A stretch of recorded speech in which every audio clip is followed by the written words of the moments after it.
بسم اللہ الرحمن الرحیم۔ اللہ تبارک و تعالیٰ کے پاکیزہ نام سے آغاز کرتے ہیں جو بہت مہربان نہایت رحم والا ہے۔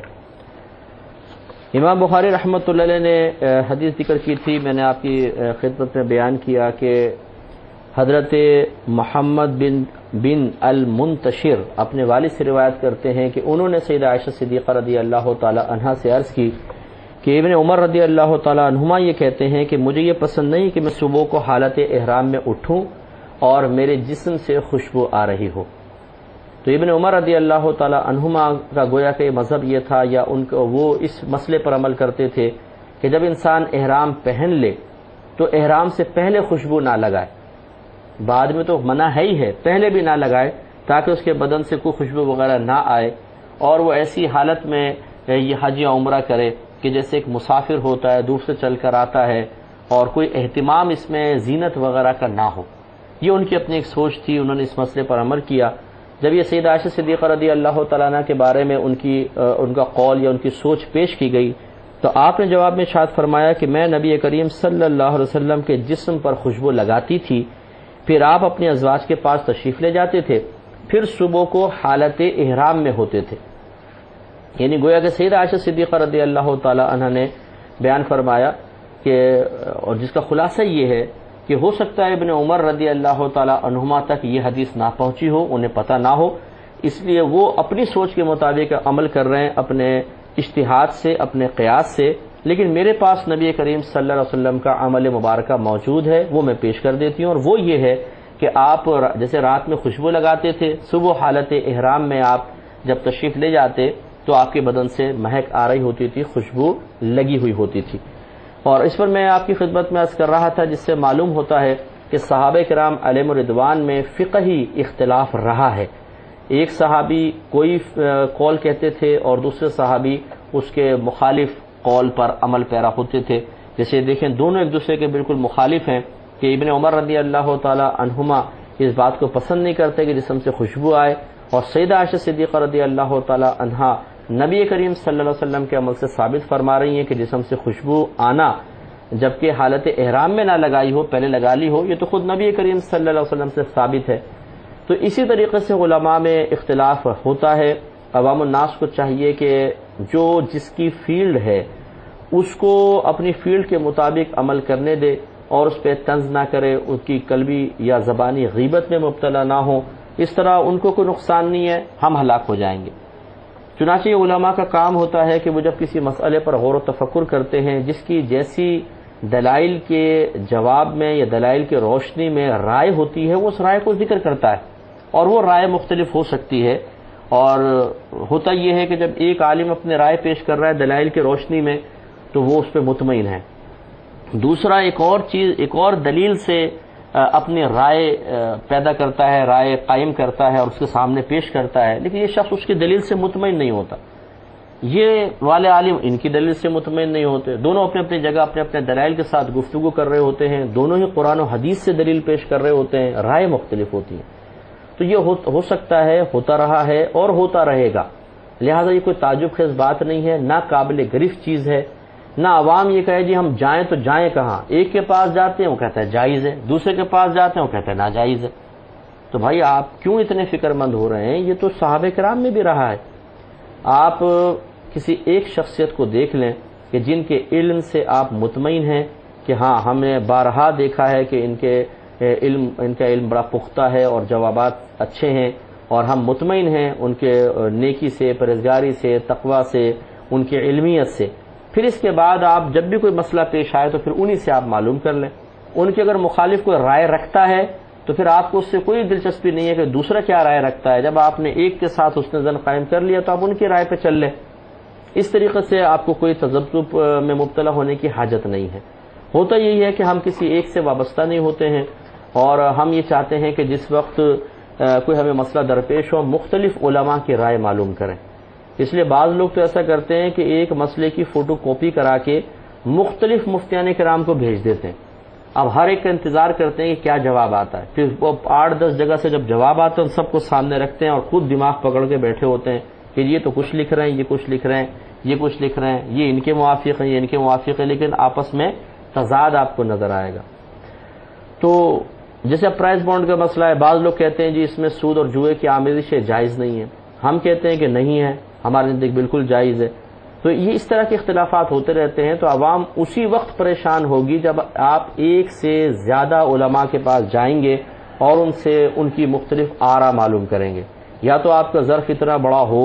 آپ کا ذہن اتنا پختہ ہو کہ آپ 2-4 سے معلوم کریں، ان کی آراء اگرچہ مختلف ہوں پھر بھی آپ پریشان نہیں ہوتے، آپ کہتے ہیں ہاں ٹھیک ہے، مجھے ان کی رائے تھوڑی پختہ محسوس ہو رہی ہے، چلے میں ان کو قبول کر لیتا ہوں، یہ تو چلے کوئی بات نہیں۔ لیکن تشویش اس پر ہوتی ہے کہ جب ہم مختلف کے پاس جاتے ہیں اور پریشان ہو جاتے ہیں اور کہتے ہیں کہ بھئی ان مولویوں کے پیچھے لگنے میں تو کوئی فائدہ نہیں ہے، کوئی کچھ کہتا ہے کوئی کچھ کہتا ہے، اس لیے ہم نے تو جی مولویوں کو چھوڑ ہی دیا۔ تو پہلی بات تو یہ کہ اس طرح تحقیرانہ انداز سے علماء کا ذکر کرنا یہ میدان محشر میں ہو سکتا ہے کہ انسان کو شرمندہ کروا دے، بلکہ یقیناً کروائے گا۔ اس لیے اتنے تحقیرانہ انداز سے نبی کریم صلی اللہ علیہ وسلم کے نائبین کا ذکر کرنا قطعاً غیر مناسب ہے، ایسا نہیں کرنا چاہیے۔ اور پھر جب آپ کا ظرف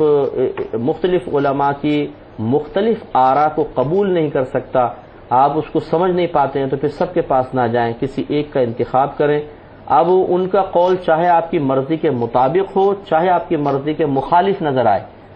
چاہے آپ کو اپنے خلاف نظر آئے، آپ قبول کریں۔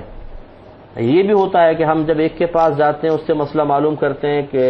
جی کیا مسئلہ ہے، وہ بتاتے ہیں تو ہم کہتے ہیں ہوئی تو میرے خلاف جا رہا ہے، تو ہم دوسرے کے پاس جاتے ہیں تاکہ وہ ہماری مرضی کے مطابق فتویٰ دے دے۔ اس وقت 3-4 کے پاس جاتے ہیں، جو ہماری مرضی کے مطابق دے دیتا ہے اس کو قبول کر لیتے ہیں۔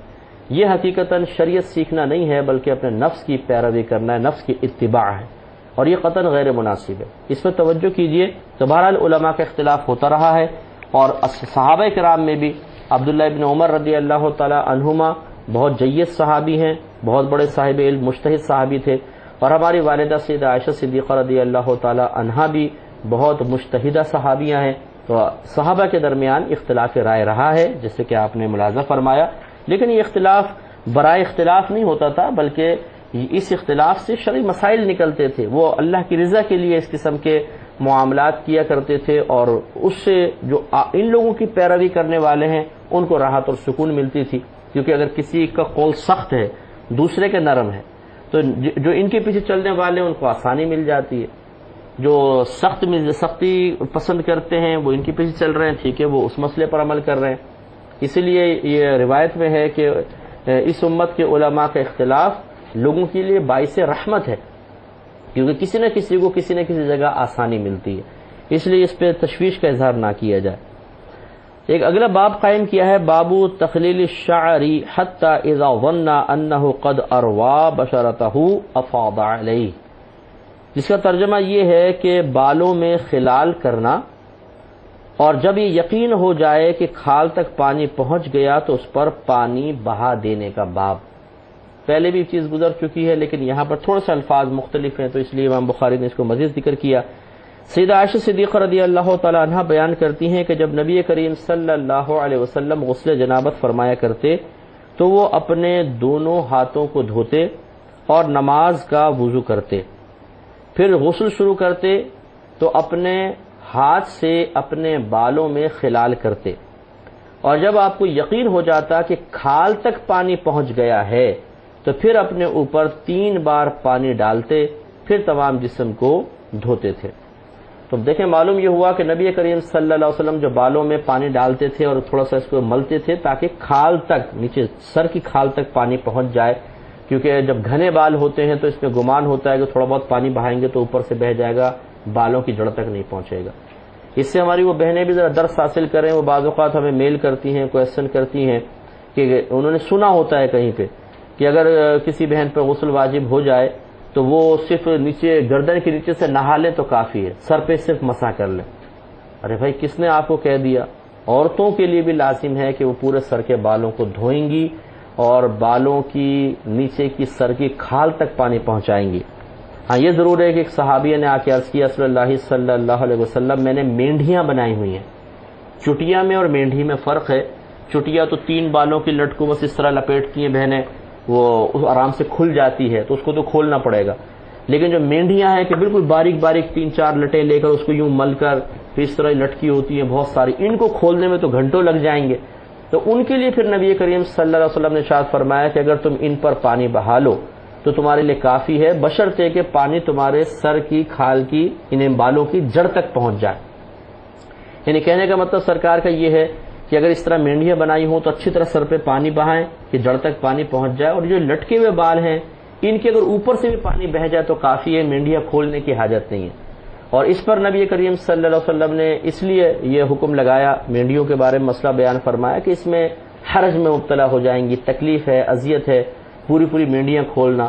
عورت کو زینت کی اجازت دی گئی ہے۔ اب جب اس نے زینت اختیار کی تو پھر اگر شریعت یہ کہے کہ بار بار اپنے پورے بال کھولیں تو بہت زیادہ انہیں تکلیف اور اذیت محسوس ہوگی، اس لیے نبی کریم صلی اللہ علیہ وسلم نے عورت کو اجازت دے دی کہ آپ کی اگر مینڈیاں بنی ہیں اوپر پانی بہا لیں، یعنی ان مینڈیوں کے اوپر، لیکن جو جتنے سر کے اوپر بال ہیں ان پہ اچھی طرح پانی بہائیں حتیٰ کہ جڑ تک پانی پہنچ جائے۔ تو اس سے ہماری وہ بہنیں درس حاصل کر سکتی ہیں کہ آپ اگر صرف بالوں کے اوپر مسح کر دیتی ہیں یا بال دھوتی ہی نہیں ہیں، خالی نیچے سے دھو لیتی ہیں کسی جاہل سے مسئلہ معلوم کر کے، تو یاد رکھیں کہ آپ پاک نہیں ہوں گی، ناپاک رہیں گی، اور اسی حالت میں اگر آپ نماز پڑھیں گی تو آپ کی نماز نہیں ہوگی، بلکہ اس طرح غسل کرنا اور حالت جنابت میں رہتے ہوئے نماز پڑھنا ایک اور گناہ کبیرہ ہے، تو اس لیے اس پر بھی آپ کو اللہ تعالیٰ کی بارگاہ میں توبہ کرنی ہوگی۔ اگلا باب امام بخاری رحمۃ اللہ علیہ نے قائم کیا ہے کہ باب من توضأ فی الجنابۃ ثم غسل سائر جسدہ ولم يعد غسل مواضع الوضوء مرۃ اخرى، یعنی اس شخص کا باب جس نے جنابت میں وضو کیا پھر سارے جسم کو دھویا اور اعضائے وضو کو دوبارہ نہیں دھویا، یعنی جب پہلا وضو ہی کافی ہے، غسل کے بعد دوبارہ وضو نہیں فرمایا۔ اس پر یہ حدیث لے کر آئے حضرت ابن عباس رضی اللہ تعالی عنہما کہتے ہیں کہ حضرت میمونہ رضی اللہ تعالی عنہا بیان کرتی ہیں کہ نبی کریم صلی اللہ علیہ وسلم نے غسل جنابت کے لیے پانی رکھا، آپ نے 2 یا 3 بار دائیں ہاتھ سے بائیں ہاتھ پر پانی انڈیلا، پھر آپ نے اپنے ستر کو دھویا، پھر آپ نے 2 یا 3 مرتبہ اپنا ہاتھ دیوار یا زمین پر رگڑا، راوی کو شبہ ہے کہ کیا کہا تھا، پھر کلی کی اور ناک میں پانی ڈالا اور اپنے چہرے کو اور اپنی کلائیوں کو دھویا، پھر اپنے سر پر پانی ڈالا، پھر اپنے جسم کو دھویا، پھر ایک طرف گئے اور اپنے پیروں کو دھویا۔ سیدہ میمونہ رضی اللہ تعالی عنہا کہتی ہیں پس میں آپ کے پاس رومال لے کر آئی تو نبی کریم صلی اللہ علیہ وسلم نے اس کا ارادہ نہیں فرمایا اور اپنے ہاتھ سے پانی جھاڑنے لگے، یعنی ہاتھ سے جھاڑنے کا مطلب اس طرح جیسے یوں گرانا، اس طرح داڑھی کو کر کے بس سرکار نے کیا، تولیہ شریف استعمال نہیں فرمایا۔ تو اس سے دیکھیں معلوم ہوا کہ اب امام بخاری نے یہ حدیث کتنی جگہ ذکر کی ہے، لیکن یہاں پہ عنوان کیا قائم کیا ہے اور اس سے کیا نتیجہ نکال رہے ہیں کہ اگر کوئی حالت جنابت میں غسل جنابت کرتا ہے اور غسل سے قبل وضو کر لیتا ہے تو غسل کرنے کے بعد وضو کرنے کی ضرورت نہیں ہے، جیسے کہ نبی کریم صلی اللہ علیہ وسلم نے پہلے وضو فرمایا پھر غسل فرمایا اور ایسی کپڑے پہن لیے، آپ نے دوبارہ وضو نہیں کیا۔ تو اس سے ہمارے بہت سارے بھائیوں کو جواب حاصل ہو گیا ہوگا جو یہ پوچھتے ہیں کہ اگر ہم نے غسل سے پہلے وضو کیا تھا تو کیا نماز جب پڑھنے کی باری آئے تو دوبارہ وضو کرنا پڑے گا؟ تو اس کا جواب یہی ہے کہ اگر آپ نے غسل سے پہلے وضو کر لیا تھا اور وضو ٹوٹنے والی کوئی چیز نہیں پائی گئی تو اب نماز سے پہلے آپ باوضو ہیں، آپ کو دوبارہ وضو کرنے کی حاجت نہیں ہے، اسی وضو سے آپ نماز پڑھ سکتے ہیں۔ تو مسئلے سیکھنے کا بڑا فائدہ ہوتا ہے، انسان بہت ساری مشقتوں سے بچ جاتا ہے، اغلاط سے محفوظ ہو جاتا ہے، تو آپ خود بھی سیکھیں اور دوسروں تک بھی ان مسائل کو پہنچانے کی کوشش کریں۔ اگلی روایت پر آتے ہیں، اس میں نبی کریم صلی اللہ علیہ وسلم نے ایک بہت ہی پیارا مسئلہ بیان فرمایا ہے، امام بخاری نے اس حدیث کو نقل کیا ہے اور اس سے بھی ایک بہت سارے بھائیوں کو بہت سارے مسائل سیکھنے کا موقع ملے گا کہ ایک دفعہ حضرت ابو ہریرہ رضی اللہ تعالی عنہ نبی کریم صلی اللہ علیہ وسلم کو مدینے کے کسی راستے میں ملے۔ یہ بیان کرنے والے ابو رافع ہیں رضی اللہ تعالیٰ عنہ، کہتے ہیں کہ حضرت ابو ہریرہ رضی اللہ تعالیٰ عنہ مدینے کے کسی راستے میں نبی کریم صلی اللہ علیہ وسلم کو ملے اور اس وقت حضرت ابو ہریرہ رضی اللہ تعالیٰ عنہ حالت جنابت میں تھے۔ تو وہ کہتے ہیں کہ پھر حضرت ابو ہریرہ کا انہوں نے قول شروع کیا۔ حضرت ابو ہریرہ بیان کرتے ہیں کہ میں جیسے سرکار کو دیکھا تو میں وہاں سے پلٹ گیا اور میں نے جا کے جلدی سے غسل کیا، پھر میں سرکار کی بارگاہ میں حاضر ہوا۔ تو نبی کریم صلی اللہ علیہ وسلم نے پوچھا کہ ابو ہریرہ تم کہاں چلے گئے تھے؟ تو انہوں نے عرض کی کہ رسول اللہ صلی اللہ علیہ وسلم میں جنبی تھا، میں نے آپ کے پاس اس حالت میں بیٹھنا پسند نہیں کیا کہ میں طہارت میں نہ ہوں اور آپ کے پاس بیٹھ جاؤں۔ نبی کریم صلی اللہ علیہ وسلم نے فرمایا سبحان اللہ، یعنی تعجب والا سبحان اللہ سبحان اللہ، بے شک مسلمان نجس نہیں ہوتا، ناپاک نہیں ہوتا۔ تو اس میں دیکھیں کتنی پیاری بات ہے کہ حضرت ابو ہریرہ رضی اللہ تعالی عنہ نے اپنے اجتہاد سے، اپنے قیاس سے ایک سوچا کہ میں حالت جنابت میں ہوں، نبی کریم صلی اللہ علیہ وسلم کے پاس اگر میں آؤں گا تو سرکار سے ہو سکتا ہے مصافحہ کرنا پڑے، اور میں اس وقت حالت جنابت میں ہوں، میں اپنا ہاتھ سرکار کے ہاتھ کو لگاؤں، یہ مناسب نہیں۔ تو دور سے دیکھا اور نکل گئے، لیکن سرکار کی نظر پڑ گئی تھی۔ جب ملے ہیں تو سرکار نے پھر پوچھا ابو ہریرہ تم نظر تو آئے تھے، کہاں چلے گئے تھے؟ تو بتایا کہ رسول اللہ میں حالت جنابت میں تھا اور میں نے پسند نہیں کیا کہ عدم طہارت کی حالت میں آپ کے پاس بیٹھوں۔ تو سرکار صلی اللہ علیہ وسلم نے پھر ایک مسئلہ بیان کیا کہ مسلمان کا بدن نجس نہیں ہوتا۔ یہ گویا کہ آپ نے سمجھا دیا کہ نجاست دو طرح کی ہوتی ہے، ایک نجاست حقیقیہ کہلاتی ہے اور ایک نجاست حکمیہ کہلاتی ہے۔ نجاست حقیقیہ ہم نے آپ کو تعریف بتائی تھی کہ جس کو آپ دیکھ سکیں، جس کو چھو سکیں، جس کی اپنی کوئی اسمیل وغیرہ ہو، جیسے پیشاب ہے، آپ اسے دیکھ سکتے ہیں، چھو سکتے ہیں اور اس کی بدبو بھی ہوتی ہے۔ اور نجاست حکمیہ وہ ہوتی ہے جو ان تینوں سے خالی ہو، نہ اسے دیکھ سکتے ہیں، نہ اس کو چھو سکتے ہیں، نہ اس کی کوئی بدبو وغیرہ ہوتی ہے، جیسے بے وضو پن یا حالت جنابت۔ یہ دونوں ناپاکی کی حالتیں ہیں۔ یہی وجہ ہے کہ آپ بے وضو نماز نہیں پڑھ سکتے، اس لیے کہ آپ ابھی ناپاک ہیں۔ وضو کرتے ہیں تو ہم نماز کے قابل ہوتے ہیں، پاک ہو جاتے ہیں، پھر نماز پڑھتے ہیں۔ اس کا مطلب بے وضو پن ایک نجاست ہے جس کے ساتھ ہم نماز نہیں پڑھ سکتے۔ لیکن یہ بے وضو پن نہ دکھتا ہے، نہ ہم اس کو چھو کے محسوس کر سکتے ہیں، نہ کوئی اس کی اسمیل وغیرہ ہے۔ ایک باوضو کھڑا کر دیں، ایک بے وضو کھڑا کر دیں اور آپ کہیں بتائیں ان میں سے بے وضو کون ہے، پتہ ہی نہیں چلے گا کون بے وضو ہے۔ اسی طرح حالت جنابت کا مسئلہ ہے کہ یہ جنابت جو ہوتی ہے یہ بھی نجاست حکمیہ ہے، نہ نظر آتی ہے، نہ چھو سکتے ہیں، نہ کوئی اس کی اسمیل وغیرہ ہے۔ تو اس لیے قاعدہ شرعیہ یہ ہوتا ہے، نبی کریم نے یہی بات بیان فرمانا چاہی کہ مسلمان اگر حالت جنابت میں ہے تو اس سے اس کا بدن ظاہری اعتبار سے کوئی نجس نہیں ہو جاتا کہ اگر آپ اس کو چھوئیں گے تو آپ کا ہاتھ ناپاک ہو جائے گا۔ اس سے یہ مسئلہ علماء نے نکالا کہ مسلمان اگر کوئی حالت جنابت میں ہے اور اسے پسینہ آتا ہے تو اس کا پسینہ پاک ہے، اس لیے کہ اگر پسینہ بدن سے نکلتا بھی ہے حالت جنابت میں تو یہ جنابت کوئی نجاست حقیقیہ نہیں ہے کہ اس پسینے کے ساتھ مل کے اس کو ناپاک کر دے۔ مثال کے طور پہ اگر ہاتھ میں یہ پسینہ آ رہا ہے اور ہم نے یوں ہاتھ رکھا اور پیشاب میں لگ گیا تو یہ ہو سکتا ہے کہ اس پسینے پیشاب لگے تو لازم بات ہے ناپاک ہوگا۔ لیکن جنابت کوئی نجاست حقیقیہ نہیں ہے کہ اگر بدن سے پسینہ نکل رہا تو اس کے ساتھ مل کے پورے بدن کو ناپاک کر دے گی۔ یہ نبی کریم صلی اللہ علیہ وسلم فرمانا چاہتے تھے۔ اللہ تعالیٰ سے دعا ہے کہ ہم نے جو کچھ مسائل سیکھے انہیں یاد رکھنے، دوسروں تک پہنچانے کی توفیق عطا فرمائے، آمین۔ وآخر دعوانا ان الحمد للہ رب العالمین۔